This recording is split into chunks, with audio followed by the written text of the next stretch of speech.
നിങ്ങളൊരു പുതിയ പ്രോജക്റ്റ് തുടങ്ങാൻ ഒരുങ്ങുന്നു. നിങ്ങളുടെ ഹൃദയത്തിൽ ഒരു ചെറിയ തീ പടരുന്നുണ്ട്. എന്നാൽ ആ തീ ആളിപ്പടരുന്നതിന് മുമ്പ് ഒരു ശബ്ദം നിങ്ങളുടെ ഉള്ളിൽ നിന്ന് മന്ത്രിക്കുന്നു. നിനക്കിത് പറ്റില്ല. നീ മുമ്പും പരാജയപ്പെട്ടതല്ലേ? ആളുകൾ എന്തു പറയും? ഈ ശബ്ദം കേട്ട നിമിഷം ആ തീ കെട്ടുപോകുന്നു. നിങ്ങൾ ആ പ്രോജക്റ്റ് ഉപേക്ഷിക്കുന്നു. ഇത് നിങ്ങളുടെ ജീവിതത്തിൽ എത്ര തവണ സംഭവിച്ചിട്ടുണ്ട്? എത്ര സ്വപ്നങ്ങളാണ് ഈ ശബ്ദം കൊന്നൊടുക്കിയത്?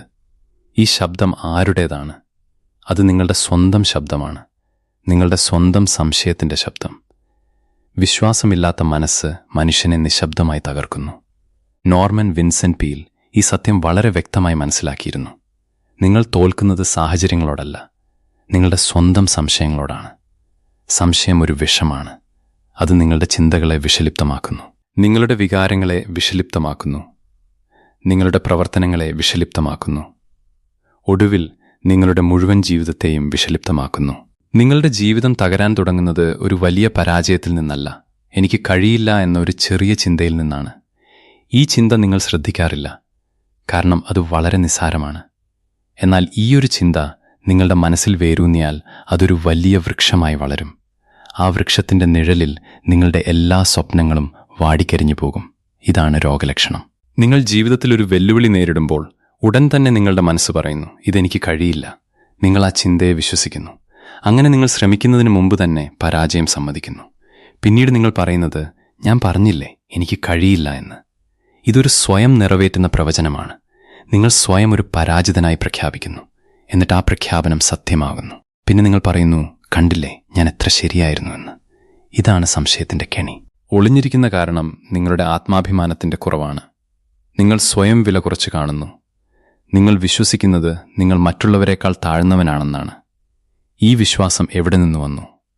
ഒരുപക്ഷെ നിങ്ങളുടെ ബാല്യത്തിൽ നിന്ന്, നിങ്ങളെ നിരന്തരം വിമർശിച്ച മാതാപിതാക്കളിൽ നിന്ന്, നിങ്ങളെ താരതമ്യം ചെയ്ത അധ്യാപകരിൽ നിന്ന്, നിങ്ങളെ പരിഹസിച്ച സുഹൃത്തുക്കളിൽ നിന്ന്. ഈ മുറിവുകൾ ഇപ്പോഴും നിങ്ങളുടെ മനസ്സിൽ പഴുത്തുകിടക്കുന്നു.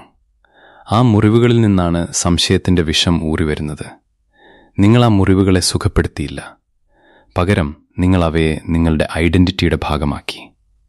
ഞാനൊരു ഇരയാണ് എന്ന ഐഡന്റിറ്റി. ഈ ഐഡന്റിറ്റി നിങ്ങൾക്ക് സുരക്ഷിതത്വം നൽകുന്നു. കാരണം ഇരകൾക്ക് ഉത്തരവാദിത്തം ഏറ്റെടുക്കേണ്ടതില്ല. അവർക്ക് മറ്റുള്ളവരെ കുറ്റപ്പെടുത്താം. എന്നാൽ ഈ സുരക്ഷിതത്വം ഒരു തടവറയാണ്. അതിൽ നിന്ന് പുറത്തു കടക്കാൻ നിങ്ങൾ നിങ്ങളുടെ മുറിവുകളെ അഭിമുഖീകരിക്കണം. അവയെ സുഖപ്പെടുത്തണം. ഒരു പുതിയ ഐഡന്റിറ്റി സൃഷ്ടിക്കണം.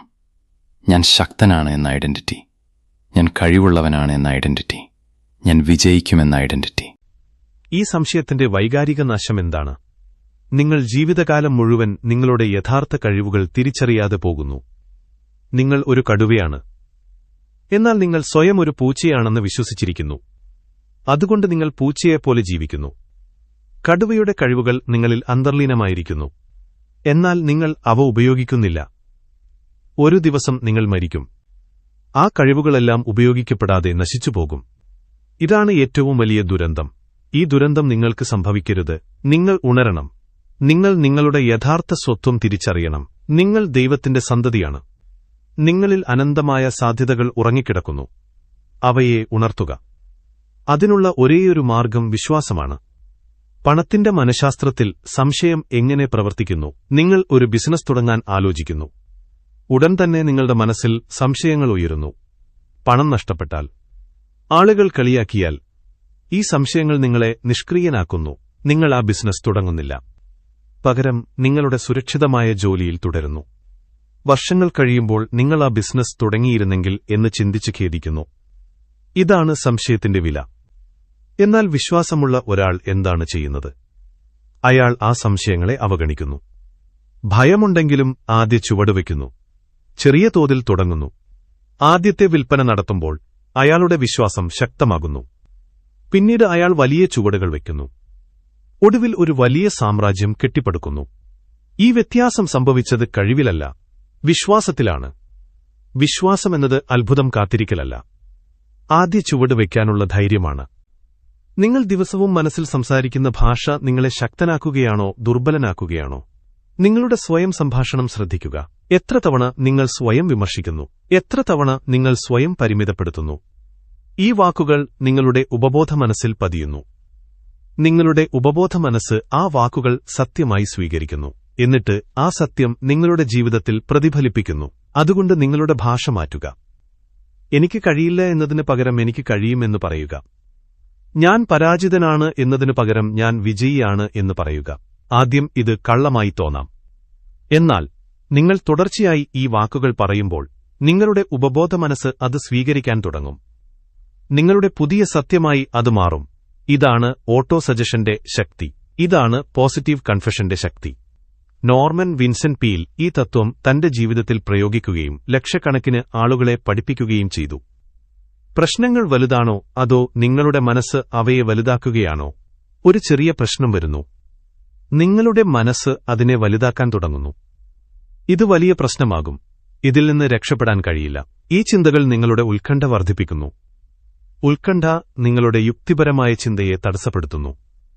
അങ്ങനെ ഒരു ചെറിയ പ്രശ്നം ഒരു വലിയ പ്രതിസന്ധിയായി മാറുന്നു. എന്നാൽ വിശ്വാസമുള്ള ഒരാൾ എന്താണ് ചെയ്യുന്നത്? അയാൾ ആ പ്രശ്നത്തെ അതേപടി കാണുന്നു. അതിനെ വലുതാക്കുന്നില്ല. അയാൾ പറയുന്നത്, ഇതൊരു ചെറിയ പ്രശ്നമാണ്. ഇതിന് ഒരു പരിഹാരമുണ്ടാകും. ഞാൻ ആ പരിഹാരം കണ്ടെത്തും. ഈ മനോഭാവം അയാളുടെ മനസ്സിനെ ശാന്തമാക്കുന്നു. ശാന്തമായ മനസ്സ് പരിഹാരങ്ങൾ കണ്ടെത്തുന്നു. പ്രശ്നം പരിഹരിക്കപ്പെടുന്നു. അങ്ങനെ അയാൾ കൂടുതൽ ശക്തനാകുന്നു. ഇതാണ് വിശ്വാസത്തിന്റെ ശക്തി. നിങ്ങളുടെ മനസ്സിനെ വീണ്ടും ശക്തമാക്കാൻ ഇന്നുമുതൽ ചെയ്യാവുന്ന ചില കാര്യങ്ങളുണ്ട്. ഓരോ ദിവസവും നിങ്ങളെ പരിമിതപ്പെടുത്തുന്ന ഒരു ചിന്ത തിരിച്ചറിയുക. അത് ഒരു കടലാസിൽ എഴുതുക. എന്നിട്ട് ആ ചിന്തയ്ക്ക് പകരം യാഥാർത്ഥ്യബോധമുള്ള ഒരു പുതിയ ചിന്ത എഴുതുക.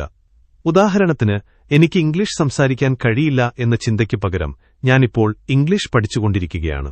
ദിവസവും ഞാൻ മെച്ചപ്പെടുന്നുണ്ട് എന്നെഴുതുക. ഈ പുതിയ ചിന്ത ദിവസവും രാവിലെ വായിക്കുക. നിങ്ങളുടെ ചെറിയ വിജയങ്ങൾ ആഘോഷിക്കുക. നിങ്ങളെ പ്രചോദിപ്പിക്കുന്ന ആളുകളുമായി സമയം ചെലവഴിക്കുക. പ്രാർത്ഥനയോ ധ്യാനമോ പരിശീലിക്കുക. ഈ ശീലങ്ങൾ നിങ്ങളുടെ വിശ്വാസം പുനർനിർമ്മിക്കും. ഒരു പുതിയ ആത്മവിശ്വാസം നിങ്ങളിൽ ജനിക്കും. ആ ആത്മവിശ്വാസത്തോടെ നിങ്ങൾ ജീവിതത്തെ നേരിടുമ്പോൾ ലോകം നിങ്ങൾക്ക് അനുകൂലമായി മാറും. ഒരുപക്ഷേ ജീവിതം നിങ്ങളെ തോൽപ്പിച്ചിട്ടില്ല. നിങ്ങളെക്കുറിച്ചുള്ള വിശ്വാസം നഷ്ടപ്പെട്ട നിമിഷമാണ് യഥാർത്ഥ തോൽവി ആരംഭിച്ചത്. നോർമൻ വിൻസെന്റ് പീലിന്റെ സന്ദേശം ഇതാണ്: വിശ്വാസം വെറും പുറത്തെ ശക്തിയിൽ മാത്രമല്ല, സ്വന്തം കഴിവിലും പ്രതീക്ഷയിലും ജീവിതത്തെ നേരിടാനുള്ള ധൈര്യത്തിലുമാണ്. സാഹചര്യങ്ങൾ എല്ലായ്പ്പോഴും അനുകൂലമാകില്ല. പക്ഷേ ആത്മവിശ്വാസവും പ്രത്യാശയും നിലനിർത്തുന്ന മനോഭാവം മുന്നോട്ടു പോകാൻ സഹായിക്കും. ഇന്നു മുതൽ നിങ്ങൾ നിങ്ങളുടെ ഭയത്തെ വിശ്വസിക്കുമോ അതോ നിങ്ങളുടെ സാധ്യതകളെയോ? തെരഞ്ഞെടുപ്പ് നിങ്ങളുടേതാണ്. ആ തെരഞ്ഞെടുപ്പാണ് നിങ്ങളുടെ വിധി. ഇന്ന് തന്നെ വിശ്വാസം തെരഞ്ഞെടുക്കുക. നിങ്ങളുടെ പുതിയ ജീവിതം ആ തെരഞ്ഞെടുപ്പിൽ നിന്ന് ആരംഭിക്കുകയാണ്.